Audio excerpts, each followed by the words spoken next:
ఇక హైదరాబాద్లో ఉంటున్న వేతన జీవులకు కేంద్ర ప్రభుత్వం శుభవార్త చెప్పింది. ఇంటి అద్దె భత్యం అంటే హెచ్ఆర్ఏ కింద ఉద్యోగి మూల వేతనంలో 50% మినహాయింపు పొందే నగరాల జాబితాలో ఇప్పుడు హైదరాబాద్ కూడా చేరింది. కేంద్రం నిర్ణయంతో నగరంలోని వేతన జీవులకు భారీ ఊరట లభించబోతుంది.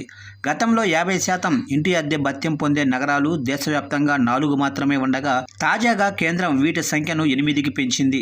ఇంటి అద్దె భత్యం కింద 50% మినహాయింపు పొందే నగరాలు చెన్నై, ముంబై, ఢిల్లీ, కోలకత్తా మాత్రమే ఉండేవి. అయితే కొత్త నిబంధనల తర్వాత ఈ మినహాయింపు హైదరాబాదు, బెంగళూరు, పూణె, అహ్మదాబాద్ నగరాలకు కూడా వర్తింపు చేయనున్నారు. ఇవి కాక మిగతా నగరాలు, పట్టణాల్లో నివసించే వారికి 40% పరిమితి కొనసాగుతుందని కేంద్రం తెలిపింది. అయితే ఉద్యోగులు ఈ పన్ను మినహాయింపులు పొందాలంటే అద్దెకు ఉంటున్న వారు ఇంటి యజమాని మధ్య ఉన్న అద్దె ఒప్పందం అంటే రెంటల్ అగ్రిమెంట్ వివరాలను తప్పనిసరిగా వెల్లడించాల్సి ఉంటుంది.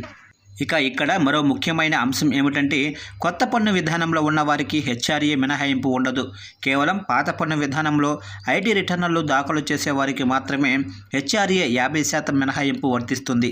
ఇక 60 ఏళ్లుగా అమల్లో ఉన్న పాత పన్ను చట్టం అంటే 1961 స్థానంలో తీసుకొచ్చిన కొత్త ఆదాయ పన్ను చట్టం 2025 అమలుకు సమయం ఆసన్నమైంది. దీనికోసం కేంద్ర ప్రత్యక్ష పన్నుల బోర్డు శుక్రవారం ఆదాయ పన్ను నిబంధనలు 2026ను నోటిఫై చేసింది. 2026 ఏప్రిల్ 1 నుంచి అమల్లోకి రానున్న కొత్త నిబంధనల ద్వారా వేతన జీవులు, సామాన్య పన్ను చెల్లింపుదారులకు కేంద్రం భారీ ఊరట కల్పిస్తుంది.